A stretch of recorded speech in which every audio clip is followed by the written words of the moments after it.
ډیرو محترمو مسلمانانو خویندورونو، نن چې کومه زموږ وظیفه ده د سورت مزمل وظیفه ده. سورت مزمل دومره تیزترین او طاقتورترین وظیفه ده چې څومره خلکو محترمو دا وظیفه کړې ده، الله پاک د هغوی کار کړی دی. الله پاک د هغوی مقصد دا پوره کړی دی. ډیرو جنکو، ډیرو لکانو ښځو په دې وظیفې باندې محترمو تجربې کړي دي. یاد ساتئ محترمو، یوه هفته دا وظیفه ده. تاسو یوه هفته په دې طریقې باندې دا وظیفه وکئ، الله پاک به ستاسو هر قسمه مرسته وکړي. دغه رنګې که تاسو په خپله نشئ کولی، نو دومره در سره کولی شو چې نیم ختم د سورت مزمل دا به در سره موږ وکړو. موږ سره مدرسه کې ماشومان شته دی، نو هغوی ته به ووایو نیم به له هغوی وکړي، او دغه رنګې نیم ختم دا به تاسو په خپله کوئ. دومره طاقتورترین عمل دی، دومره طاقتورترین چې څومره ستاسو حاجات دی الله پاک به قبلوي، څومره ستاسو مشکلات دی الله پاک به ختموي. دغه رنګې محترمو څومره داسې بندشي دي ستاسو مخ نه کولاویږي. دغه رنګې د اقامې مسله ده، د ویزې مسله ده، د کور ته د واپس راتلو مسله ده.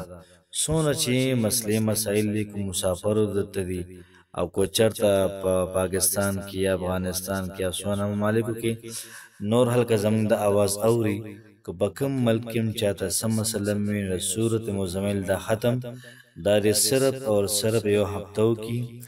بیا د محترمو تماشه ګوري چې الله پاک د انسان څنګه مرسته کوي، الله پاک د انسان څنګه حاجات پوره کوي، څنګه مشکلات ختموي. نو ډیره محترم مسلمانانو خویندورونو، ډیره د کمال وظیفه ده. کوشش وکړئ ملګرو سره هم شیر کړئ، په خپله هم وکړئ. بسم الله الرحمن الرحیم. شروع کوم د ډیر زیات بخښونکي او د ډیر زیات مهربان رب په نوم باندې.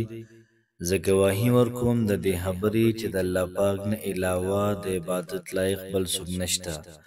نبی کریم صلی الله علیه و آله وسلم د الله پاک بنده او د الله پاک رسول دی. زما ډیرو محترمو مسلمانانو خویندورونو، څومره چې کسان بیماران دي دعا ورته وکړئ، یا الله پاک تمام بیماران دا روغ کړي، د نیک عمل لپاره هغوی له ښکلی ژوند ورکړي. د چا چې کاروبارونه نه وي الله پاک کاروبار ورکړي وله، د چا چې کاروبار شته یا الله پاک ترقي وله پکې ورکړي. څومره کسان دا وظایف ګوري، یا الله پاک ستا په کلام یقین دی، ستا په ذات باندې یقین دی، یا الله پاک د هغوی دا یقین دا نورم مضبوط کړي او د هغوی تمام حاجات دا پوره کړي. یا الله پاک څومره کسان په مشکل کې دي د هغوی مشکلات دا ختم کړي. یا الله پاک څومره کسان د نوکرۍ په تلاش کې دي او هغوی ذکر کوي، یا الله پاک هغوی ته نوکرۍ ورکړي، د چا مقدمې دي ختمې کړي، د چا د ویزې مسله ده الله پاک په ښه طریقې سره وکړي، د چا زړه کېږي عمرې ته یا الله پاک خپل کور ته بار بار دا وبلي. محترم مسلمانانو خویندورونو، نن چې کومه زمونږه وظیفه ده د سورت مزمل ډیر زیات عظیم شان ختم دی. موږ په دې ډېرې زیاتې ویډیوګانې سازي کړي د دنیا، خو د الله کلام دی په دې باندې ویډیوګانې چې څومره موږ سازو او څومره هم سازېږي، یا مطلب موږ به ختم شو، خو بیا هم د الله پاک د کلام صفات او اوصاف دا محترمو دا څوک نشي پوره کولی. نو سورت مزمل ډیر زیات عظیم شان او ډیر زیات زورور ختم د محترمو. که په تاسو کې څوک داسې وي چې د هغوی حاجات وي او دغه حاجات یې پوره کېږي نه، د سورت مزمل دا ختم نه شروع کړي.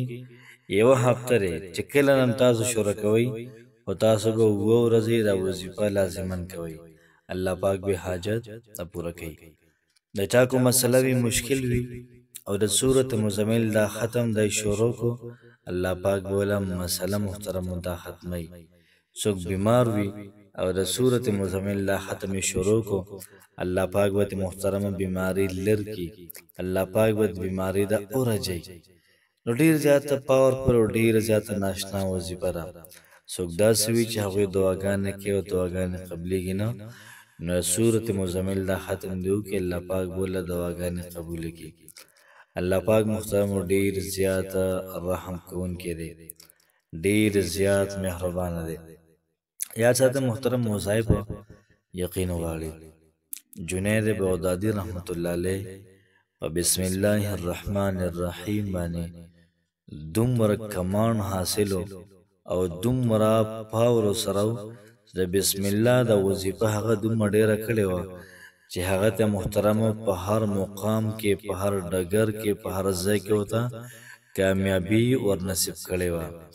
فرمای محترمو چې یو ځل دی په صحرا کې روانو او د دنیا مریدان جنید بغدادي رحمت الله علیه سره دا روانو. په لاره کې د مانځه ټایم شو. مریدانو عرض وکړ چې حضرت موږ هوتږي شوي یو او دغه رنګې چارندام کول غواړي او دلته کې په دې صحرا کې اوبه نشته دی.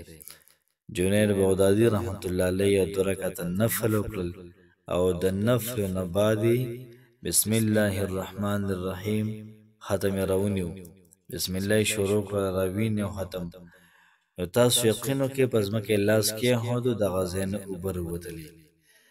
دا محترمو د هغوی تقوا وه، د هغوی زهد. نو که تاسو هم صورت مزمل دا محترمو د زړه نه شروع کړئ، په خپله وایئ. تقریبا صورت مزمل به تاسو یوه هفته را وظیفه کوئ، یوه هفته.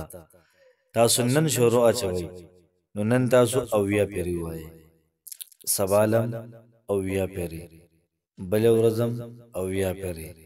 نو روزانه تاسو د صورت مزمل لا ختم 80 پیرې کوئ، 80 پیرې.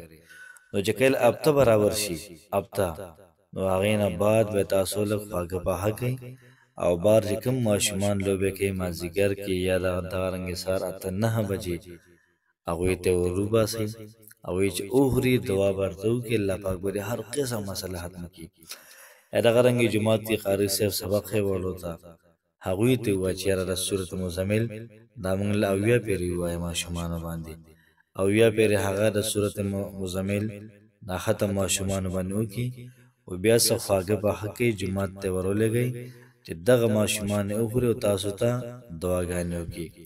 او که داسې چاته ګرانه وي نو کمنټ کې دې ماته ووایي، انشاءالله العزیز موږ به ولې ختم وکړو. محترمو کوشش وکړئ چې وظیفه ډېره زیاته ده، کمال ده، ډېره عجیبه ده، په خپله هم وکړئ. دغه رنګې ملګرو سره هم شیر کړئ. کوشش وکړئ محترمو د ویډیو د ثواب په نیت باندې مخکې شیر کړئ چې څومره ختمونه د صورت مزمل کېږي ستاسو پکې مکمل حصه وي، څومره تلاوت د صورت مزمل کېږي ستاسو پکې دا حصه وي. نو کوشش وکړئ راځئ پرې نیک کار کې تاسو د وظایف کې دنیا سره ودرېږئ او ثوابونه حاصل کړئ او خپل حاجات د پوره کړئ، مشکلات ختم کړئ. الله پاک هم خوشحاله آباد ساته. السلام علیکم ورحمت الله وبرکاته.